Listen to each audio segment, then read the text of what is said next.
O Apocalipse, o livro mais impressionante e radical da Bíblia. Um texto sagrado que profetiza o final dos tempos. Que segredos se escondem entre suas páginas? Quanto tempo de vida resta à espécie humana? A história tem um rumo, e esse final é iminente, porque já estamos na etapa da última dessas figuras. Ou seja, o fim da história já está próximo. Porque muitos mencionam que existe um lugar onde seus habitantes poderiam se salvar. Segundo vários especialistas, dos 7 selos que compõem o Apocalipse, 5 já foram abertos, e agora o 6º está prestes a se abrir, o que trará a destruição de grande parte da população mundial. O caso está aí, mas há 7 selos. Quem nos dirá o que vai acontecer? E todos choram. Mateus está sugerindo a possibilidade de que não haja tanto medo no final dos tempos. Um grupo de cientistas detectou na natureza novos sinais que anunciariam um desastre natural com um poder destrutivo capaz de provocar a extinção da espécie humana.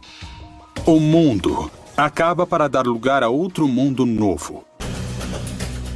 Desde o princípio dos tempos, há relatos bíblicos em que Deus ameaça com destruição total. A Torre de Babel, as estátuas de sal, o dilúvio universal e depois, a mais aterrorizante de todas, o juízo final. A história tem que terminar para dar início a um mundo novo.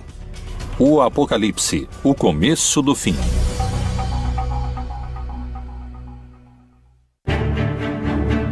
Ao longo da história, a ideia do fim do mundo provocou numerosas teorias. Algumas inspiraram esperança. Outras até provocaram suicídios em massa. Várias reavivaram o histórico enfrentamento entre a fé e a ciência. Mas, de modo geral, todas previram um final que nunca chegou. No entanto, hoje, vários cientistas e estudiosos da Bíblia consideram a possibilidade de que o fim do mundo esteja próximo.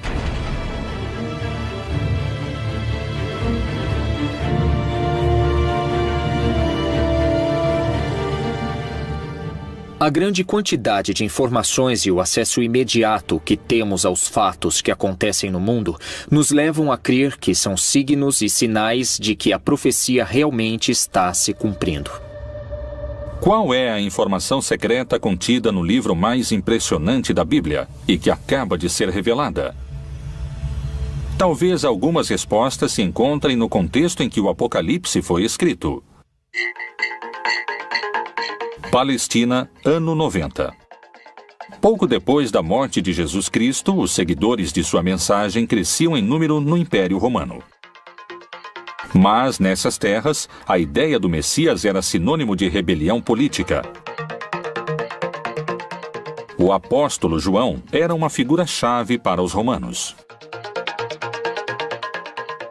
Ele descreve um império corrupto, assassino, perseguidor, que se opõe a essa verdade messiânica que eles interpretam. Então, ele vê esse mundo em estado de destruição. O livro do Apocalipse é uma fórmula literária em que, de alguma maneira, aqueles que o escreveram tentaram dar certa esperança às pessoas que estavam sofrendo uma perseguição. O autor do livro do Apocalipse se apresenta como um desterrado na ilha de Patmos e é geralmente identificado como o apóstolo João.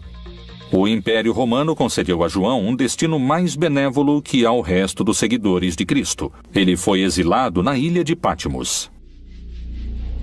Lá, ele teve as supostas revelações divinas que plasmou naquele que se tornaria o livro mais controvertido da Bíblia, o Apocalipse. O livro do Apocalipse foi escrito pela Igreja no último momento do Novo Testamento, por volta do ano 100, e significa a revelação. Através de visões proféticas, o livro parece prever a destruição do mundo de maneira progressiva até o retorno de Jesus, que regressará para julgar toda a humanidade e salvar os cristãos. A estrutura do texto é complexa. Contém etapas distintas, marcadas por 7 selos, 7 trombetas e 7 taças. A ideia da trombeta como aquilo que anuncia, a ideia da taça como aquilo que contém, que sustenta algo, que se derrama, a ideia dos selos como aquilo que, de algum modo, dá certificação. Os selos seriam acontecimentos que se deram de maneira constante ao longo de pelo menos 2000 anos. Existe a postura antiga, que considera que tudo anunciado no Apocalipse já aconteceu, e a postura futurista, que crê que está para acontecer. No entanto, creio que o Apocalipse é uma descrição de tudo que tem sucedido no que poderíamos chamar de período da igreja, ou seja, para os crentes, desde o momento em que Jesus parte até que ele retorne. Tudo isso é o Apocalipse. O fundamental é que existe um valor da história, um julgamento da história, e quem tem o livro nas mãos é precisamente o Senhor Jesus Cristo. É Ele quem pode julgar sobre o que ocorre na história. De diferentes maneiras fala-se de uma destruição paulatina do mundo e do ressurgimento do mundo em torno de um novo céu e de uma nova terra.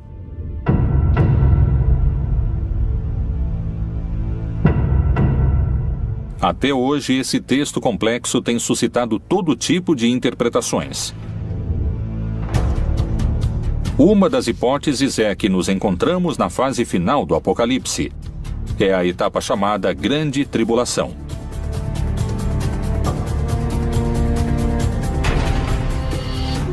Esse período se caracteriza por um dado central: um personagem que chega depois de aberto o primeiro selo. Parei sobre a areia do mar e vi subir do mar uma besta que tinha 7 cabeças e 10 chifres. O que o Apocalipse diz é que então vai haver uma batalha em que o vencedor final será Cristo. Ele vai vencer o anticristo, a besta. Esta besta representa todo o poder contrário ao cristianismo. O primeiro selo é um cavaleiro branco que representaria os falsos cristos que vão se deixar enganar quando renunciam ao verdadeiro rei, que é Jesus. O texto narra que a besta tem tanto poder que vencerá todos que tentem enfrentá-la. Mas quem representaria a figura da besta? E quando acabarem seu testemunho, a besta que sobe do abismo travará guerra contra eles, e os vencerá e os matará.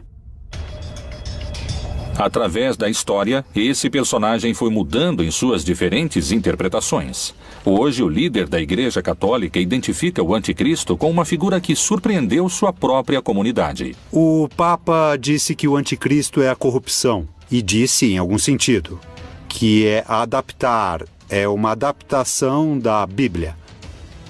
João, que fala do anticristo no Evangelho, diz que o anticristo é aquele que não crê em Cristo, que nega Jesus. E o que está na Bíblia, quando diz que o número da besta é 666 ou 666, é que são letras. Porque em nenhum idioma antigo, nem o grego, nem o hebraico, nem o latim, havia números. Existiam números, mas eram representados com letras. Estão indicando um nome. E em hebraico é César. Então, pode ser que represente o poder político que ataca a igreja. A condenação dos corruptos pelo chefe máximo da igreja causou impacto ao expor a figura do anticristo. O diabo é uma configuração que pode ter expressões muito claras em personagens nefastos da humanidade, como Hitler, como Videla, como Pinochet ou uma pessoa como Stalin. Pessoas horríveis da humanidade, mas não sei se o diabo se encarnou nelas. Eu acredito que eles foram expoentes da maldade, que seria atributo do diabo. Mas creio que nos equivocamos e que o pior da maldade é exercida por seres humanos. Por trás de tudo isso, há homens e mulheres que a exercem. Então aí podemos identificar os anticristos que existem nesse sentido. Segundo a tradição cristã, se acreditamos no anticristo na Terra, poderíamos afirmar que o primeiro selo já foi aberto.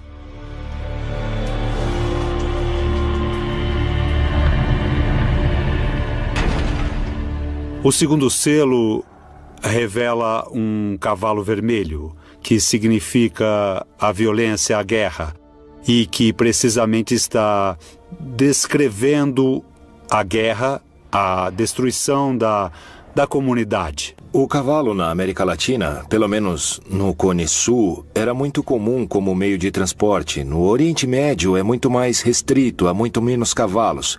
Era um símbolo da realeza, de poder, da beleza, muitas vezes ligado também a forças negativas, forças poderosas que têm a ver, às vezes, com o orgulho divino frente à vontade de Deus. O Apocalipse fala de uma realidade permanente. A violência entre os humanos vem desde o Gênesis, desde o capítulo 3, quando Adão e Eva discutem quem foi o culpado. Desde então se instaura a violência. Não há época em que não exista violência entre os humanos, morte e destruição. Se levarmos em conta que as 2 guerras mundiais do século XX fizeram mais de 80 milhões de vítimas, é evidente, não podemos deixar de concluir que o segundo selo já foi aberto. O terceiro selo trata da fome. Uma pessoa em cada 9, 13% da população mundial, passa fome, segundo dados do último relatório da ONU. Quando falamos do Cavaleiro da Fome, efetivamente podemos saber que no mundo sempre houve fome. Hoje temos 850 milhões de pessoas morrendo de fome no mundo. Mas a fome ameaçou o mundo. É um cavaleiro que cavalgou ao longo de toda a história de toda a humanidade. Cada novo selo é muito mais poderoso que o anterior e faz mais vítimas na Terra. Se tivermos em conta a fome que hoje existe na Terra, definitivamente podemos dizer que o terceiro selo do Apocalipse foi aberto. O quarto selo é um cavalo preto, que desencadeia muitas enfermidades, a peste. E é algo que também pelos meios de comunicação conhecemos globalmente. Sabemos bem o que está se dando com as epidemias, com as endemias no mundo todo, e certamente nos faz refletir que isso estava anunciado ou estava dito no Apocalipse. O quarto cavaleiro do Apocalipse representa as diferentes pandemias que aconteceram no mundo. Podemos também situá-lo ao longo desses 20 séculos, desde a peste antonina, do ano 160 depois de Cristo, até a época de Justiniano, em que houve outra pandemia importante. No século XII, houve a peste bubônica e no século XIV a peste negra. Como resultado, a população da Europa perdeu 1/4 de sua população. É muito interessante porque há uma parte do livro do Apocalipse que diz que 1/3 dos homens morreriam. Por estas 3 pragas foi morta a 1/3 parte dos homens. Pelo fogo, pela fumaça e o enxofre que saíam de suas bocas. E houve momentos na história em que literalmente morreram 1/3 ou 1/4 dos homens. E na nossa época, já no século XXI, estamos diante do H1N1 ou diante da epidemia da AIDS, ou o risco de uma guerra bacteriológica. Tudo isso tornaria perfeitamente textual uma praga como o quarto cavaleiro do Apocalipse. Alguns especialistas afirmam que todas essas doenças são sinais de que o quarto selo já poderia estar aberto. Segundo o Apocalipse, os 7 selos vão deixando em seu caminho guerra, fome, morte e destruição. Com cada abertura, o fim dos tempos e a batalha final parece estar mais próxima. O quinto selo não menciona uma forma de destruição como os outros, mas descreve o pedido dos mártires para que chegue a hora do juízo final. Mártir em grego significa testemunha. Esse quinto selo representaria os crentes de toda a história que estiveram dispostos a pagar com sua vida. A afirmação de que Jesus é o Senhor e o Salvador. Eles clamam a Deus pelo fim da perseguição, pelo fim da destruição.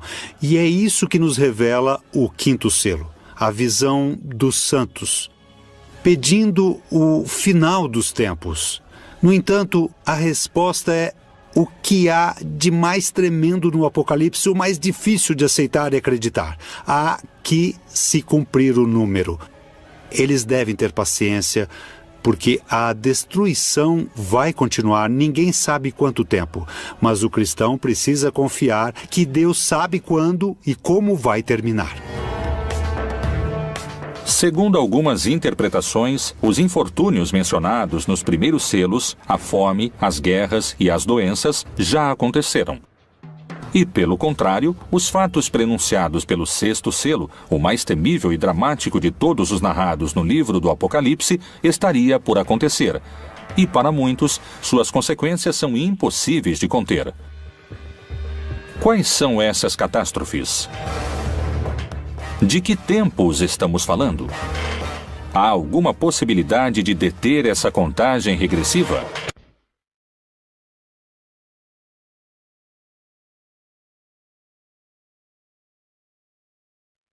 O Apocalipse, o livro mais misterioso da Bíblia. Supõe-se que foi escrito pelo apóstolo João com símbolos e mensagens ocultos para não cair nas mãos dos romanos, que o teriam destruído. Não queriam que a palavra de Jesus e seu movimento contra o império prosperassem. O mistério das 7 estrelas que viste na minha destra, e dos 7 castiçais de ouro. As 7 estrelas são os anjos das 7 igrejas, e os 7 castiçais que viste são as 7 igrejas. Quando João, no Apocalipse, fala das 7 taças, das 7 igrejas, das 7 luzes, está falando de tudo relacionado com os últimos tempos e está falando numa linguagem apocalíptica. A linguagem apocalíptica não tem nada de literal, não se pode ler exatamente como está lá, é eufemística. Então, deve-se interpretá-la como sinais de difícil compreensão, como uma linguagem deliberadamente crítica. O número 7 representa um círculo, assim como a semana. Se falamos das 7 igrejas ou dos 7 anjos, mas também pode ter aspecto negativo se falamos do dragão, que é o diabo com 7 cabeças, ou da grande Babilônia, que está sentada sobre 7 montes. João visualizou bestas, monstros e enormes catástrofes naturais que destruiriam o mundo. No entanto, também descreveu um lugar que será salvo. E eu, João, vi a santa cidade, a nova Jerusalém, que de Deus descia do céu, adereçada, como uma esposa ataviada para o seu marido. Portanto, a chave para entender o Apocalipse é ver na Nova Jerusalém o novo povo de Deus. Diz que é dourado ou que é de ouro, porque o ouro no Apocalipse representa o caráter de Deus. Os crentes no final estarão tão cheios de amor, uns pelos outros, tão cheios de amor a Deus, que isso é descrito como uma cidade dourada. O Apocalipse fala de uma nova Jerusalém. Quando o Apocalipse foi escrito, ou pelo menos quando foi editado, a cidade de Jerusalém já havia sido destruída. Estava em ruínas. Quem são esses eleitos mencionados no texto sagrado? Como é o povo que se salvaria do fim anunciado pelo Apocalipse? Poderia existir no mundo um lugar com essas características? Michoacán, México. A quase 700 quilômetros ao sul do Distrito Federal, na chamada Terra Quente do estado, encontra-se Nova Jerusalém. Essa localidade é ao mesmo tempo uma cidade e uma comunidade religiosa. Seus habitantes têm uma interpretação particular do Apocalipse. Aqui no México temos um estado que se chama Michoacán, onde um sacerdote, o Padre Nabor, por volta de 1973, iniciou um movimento para que seus paroquianos fossem viver em comunidade. Em Nova Jerusalém há um povo muito crente que acredita que com suas rezas vão salvar o mundo.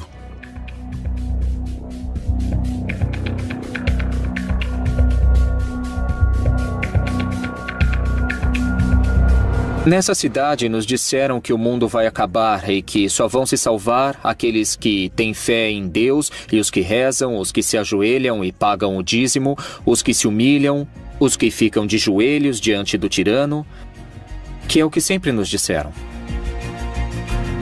Como começou essa ideologia que hoje define a vida cotidiana de cerca de 2.500 pessoas?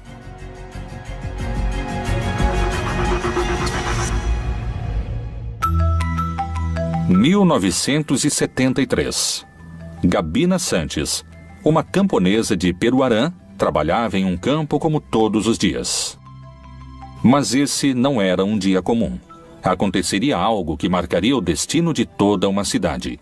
Em 9 de junho, de manhã, dizem que a Virgem apareceu para uma senhora dentro desse espaço em que hoje está situada em Nova Jerusalém. E que lhe deu uma mensagem. A mensagem era que ela dissesse ao mundo para fazer penitência e que tivessem fé no Santo Rosário, porque o mundo estava perdido, que a humanidade estava perdida. Até aquele momento. A construção da cidade aconteceu com a fé na aparição da Virgem. E depois começaram a vir, primeiramente, os habitantes vizinhos daqui. E nessas peregrinações, alguns resolveram morar aqui. A Virgem, quando pediu ou indicou como se formaria uma comunidade ou uma cidade, ela disse como queria a comunidade. Pediu que fizesse uma cidade, mas disse que queria um lugar pobre e simples, onde ela pudesse recolher acolher seus filhos que fossem vê-la. Queria pessoas simples, pessoas de coração puro, capazes de uma entrega limpa.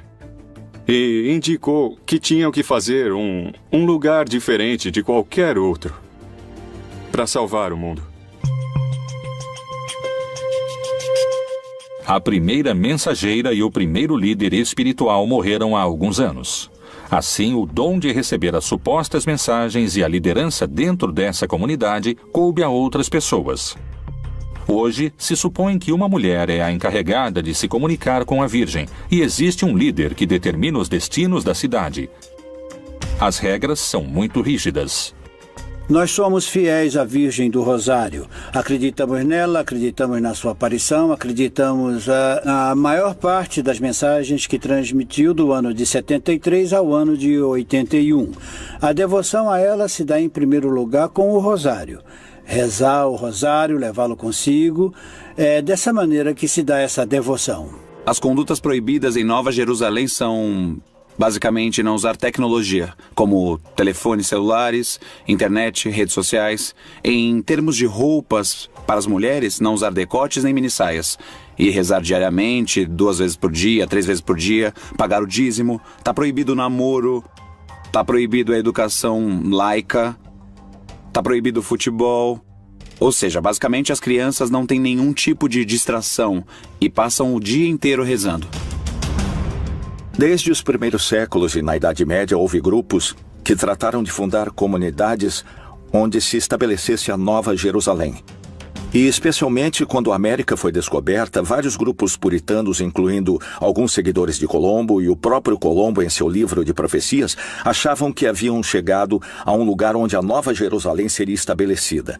Então a Nova Jerusalém em vários lugares da América Latina representa a Nova Israel, ou seja, os crentes judeus e não judeus do mundo todo, que no final dos tempos serão um conjunto de seres humanos que adquiriram um caráter parecido ao de Deus e, portanto, é representada com o ouro como uma cidade resplandecente, porque sua natureza é uma natureza sublime. Poderia a cidade Nova Jerusalém ser o único lugar isento da destruição global do Apocalipse anunciada no 6º selo? Talvez só o tempo tenha a resposta. E quais são os desastres descritos no 6º selo do Apocalipse? Fala de cataclismos e de fenômenos naturais, que também são destrutivos para a comunidade perseguida, mas que refletem de modo mais direto que é Deus quem controla a história. Porque é Ele que, nesse caso, desencadeia os fenômenos naturais. Nos 4 primeiros cavaleiros, quem os desencadeia são os inimigos. Mas, nesse caso, é Deus mesmo quem controla a natureza. Em toda a Terra vai haver um grande terremoto que dará origem ao começo desse cataclismo apocalíptico que marcará a diferença entre o fim dessa época, ou éon, e o novo éon, ou a vida eterna. Uma das teorias sobre Nova Jerusalém indicaria que essa comunidade também seria protegida desse último selo. Ela tem características geológicas em seu subterrâneo, onde se juntam placas de cobre, ferro e metais, que tornam a terra mais forte para resistir a um tremor. Possíveis coincidências se ocultam entre os textos do Apocalipse. Será a natureza quem definirá o final dos tempos?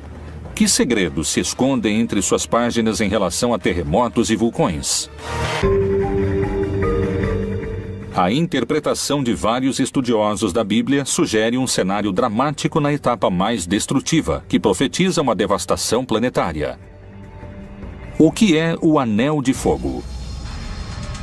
Por que alguns cientistas afirmam que nele poderia se desencadear uma destruição maciça e que coincide com a descrição do sexto selo? O significado do Anel de Fogo, que basicamente rodeia todas as costas pacíficas do Oceano Pacífico, é a colisão das placas. Nessas zonas de colisão de placas continentais e placas oceânicas ocorrem fenômenos vulcânicos e sísmicos. Isso coincide basicamente com o Cinturão de Fogo, o Anel de Fogo do Pacífico. De que modo estão mencionadas no livro do Apocalipse as consequências do sexto selo?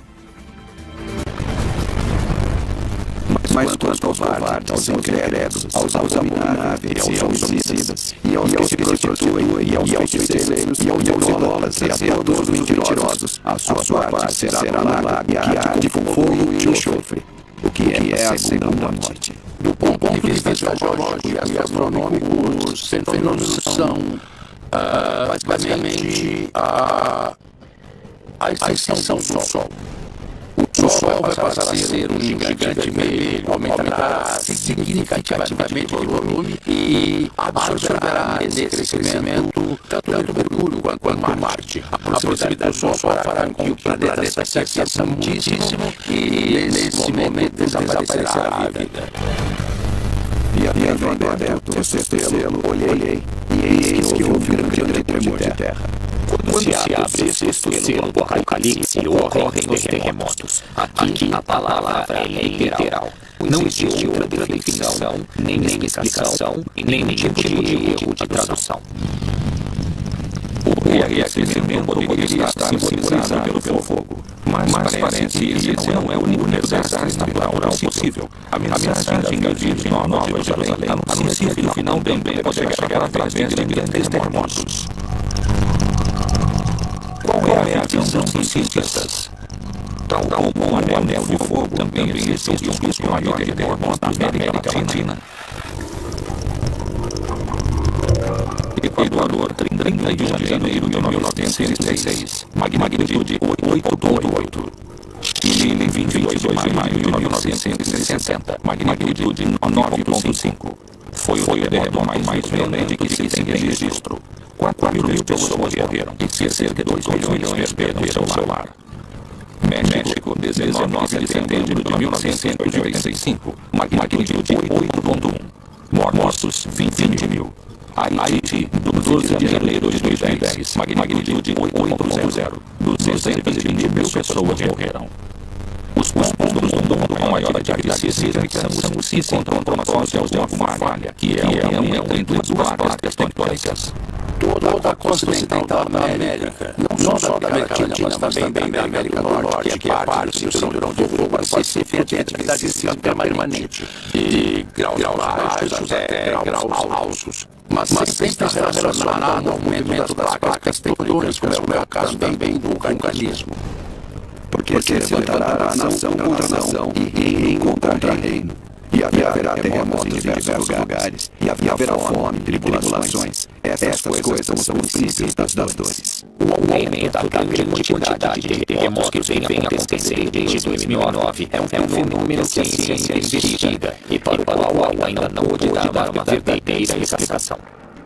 Os textos messiânicos ou apocalípticos podem ser lidos de várias formas, e sempre em cada geração aos que dizem que está para acontecer. Isso faz alusão ao Obama, faz alusão a Putin, faz alusão à crise econômica, e isso fala de tal guerra, ou seja, sempre pessoas que tentaram interpretar os textos e focalizá-los. Na Ceia do Mar Morto, há um tipo de literatura se chama Pesher, que é a interpretação, por exemplo, do profeta Habacuque, e aí eles fazem isso a texto bíblico e eles agregam essa figura é tal pessoa que existe hoje, ou seja, querem ajustar o texto e adaptá-lo, ou dizer isso explica o que está acontecendo hoje em dia. No início do século XX, começaram a surgir os primeiros sismógrafos que assim começamos a ter um registro mais exato da atividade sísmica até o presente, com melhores equipamentos e uma maior quantidade de equipamentos para registrar a atividade sísmica. E assim podemos verificar com maior precisão todos os sismos que ocorrem no planeta.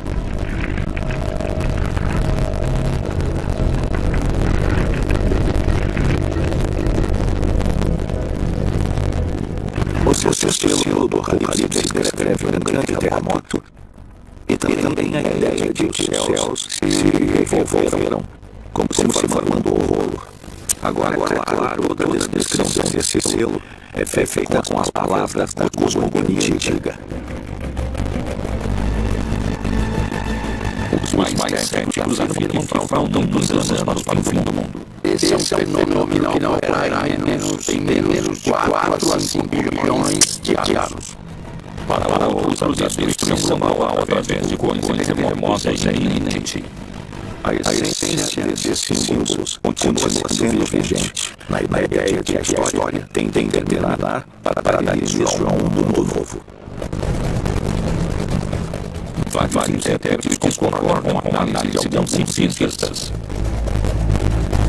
Vivemos em tempos apocalípticos e o fim do mundo pode começar a qualquer momento.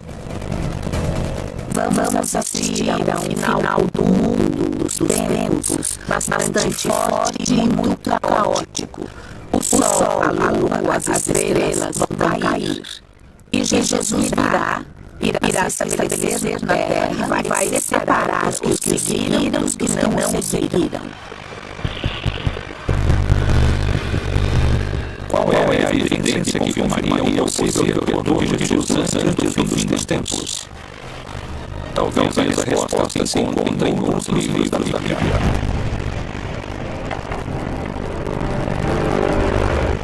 O Apocalipse é o livro mais antigo e controvertido da Bíblia. Tanto no Antigo como no Novo Testamento, vários profetas previram como seria o mundo em tempos apocalípticos.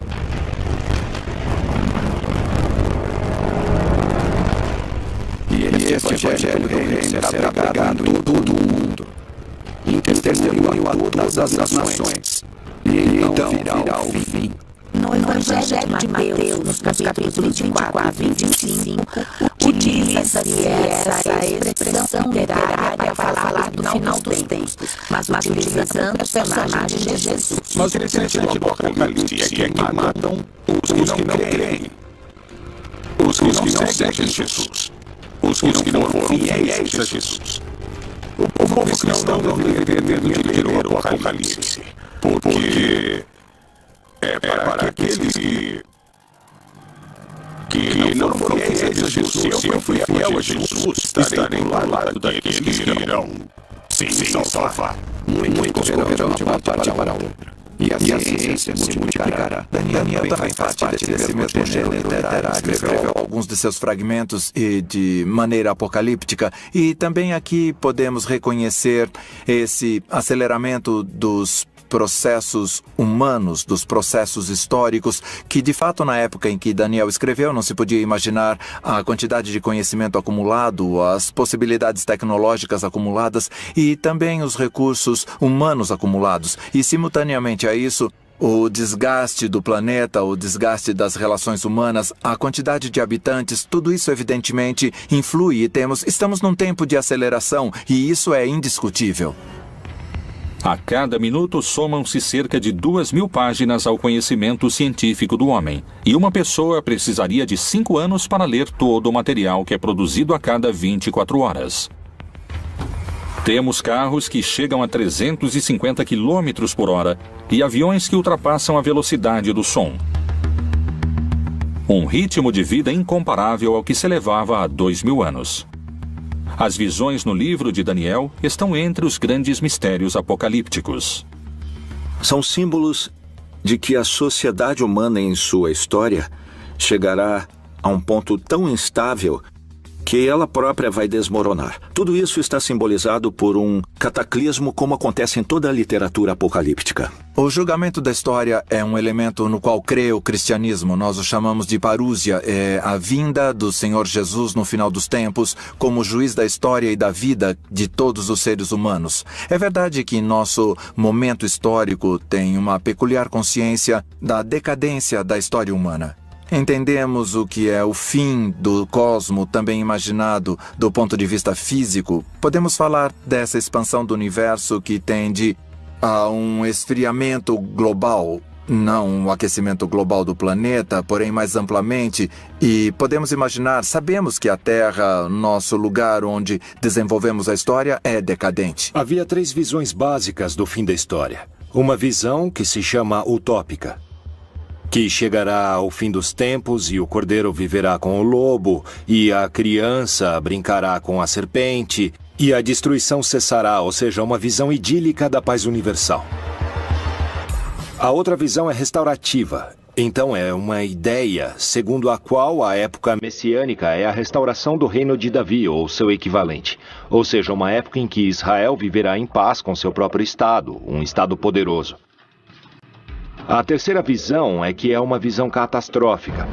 Crê que antes do final da história e da paz, haverá uma época terrível de guerras, de lutas, que tem um valor simbólico no mundo ocidental, o Armagedon, que usa como término da luta final.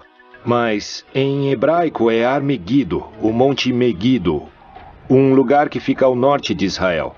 Pode-se estar no meio do Armagedon e ver esse lugar, que é uma cidade que teve uma grande história na época bíblica, a cidade de Megido.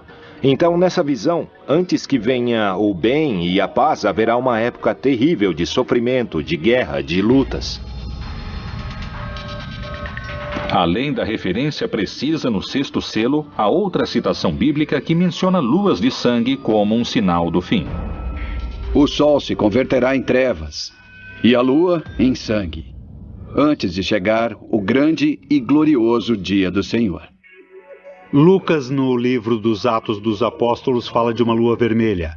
No entanto, se refere ao Antigo Testamento, algo que está anunciado no Antigo Testamento. Pois em muitos livros do Antigo Testamento fala-se do fim, sobretudo da vingança de Deus ou do dia de Yahvé, em termos apocalípticos. E esse gênero literário utiliza imagens cósmicas tremendistas. Sem dúvida, cria uma imagem que havia no Antigo Testamento para simbolizar algo catastrófico, uma intervenção de Deus especial.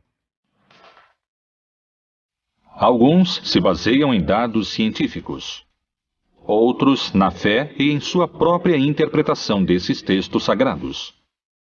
Muitos afirmam que estamos a caminho de abrir o 7º selo e que começou a contagem regressiva.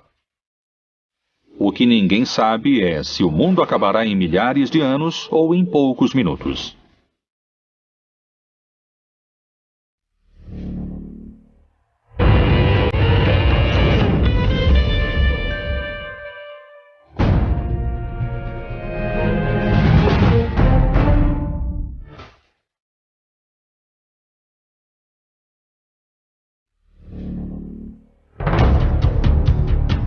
As profecias apocalípticas têm um espaço próprio no livro mais importante da história, a Bíblia. Depois das catástrofes do 6º selo, o texto descreve a abertura do 7º, em que 7 anjos tocarão 7 trombetas e 7 taças serão derramadas. Esse selo anuncia o fim dos tempos e a batalha final. E vi outro grande e admirável sinal no céu. 7 anjos que tinham as 7 últimas pragas, porque nelas é consumada a ira de Deus. Na verdade, o 7º selo supõe o fim da história, o fim das perseguições, o triunfo dos eleitos, a derrota dos malvados, da besta, do dragão, etc. O Apocalipse também mostrou ao longo de todo o texto que quem comanda a história é Deus, que ele inclusive permite aos maus e aos cataclismos atingirem os eleitos. E finalmente o sétimo selo revela o triunfo divino, a instauração do reino de Deus no mundo. O dia final será precedido de uma batalha entre um anticristo e Deus ou o bem. O que o texto está dizendo é que há um momento final da história em que o bem vence, e vence de uma maneira definitiva, e que Jesus, que venceu a morte, voltará numa manifestação gloriosa. Isso se chama parúzia, a segunda vinda de Jesus. É um dia de júbilo, de vitória para aqueles que creem em Jesus. O texto diz que esses horrores vão terminar e que haverá um juízo final no qual serão castigados todos os opressores, ou seja, todos aqueles que nos fazem sofrer e que finalmente serão castigados porque finalmente triunfará a libertação.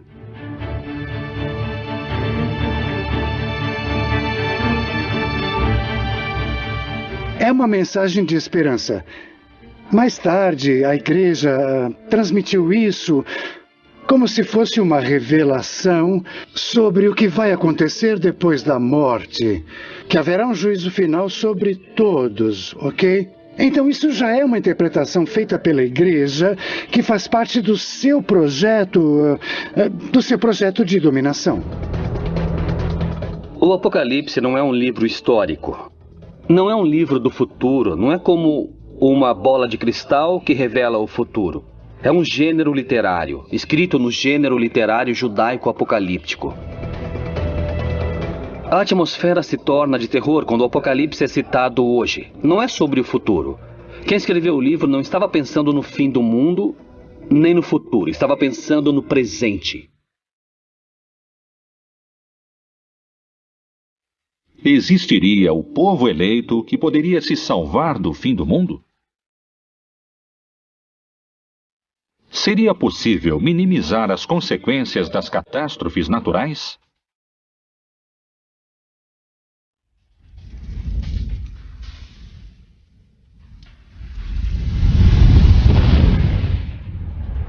Se as interpretações recentes estiverem corretas, estaríamos em contagem regressiva.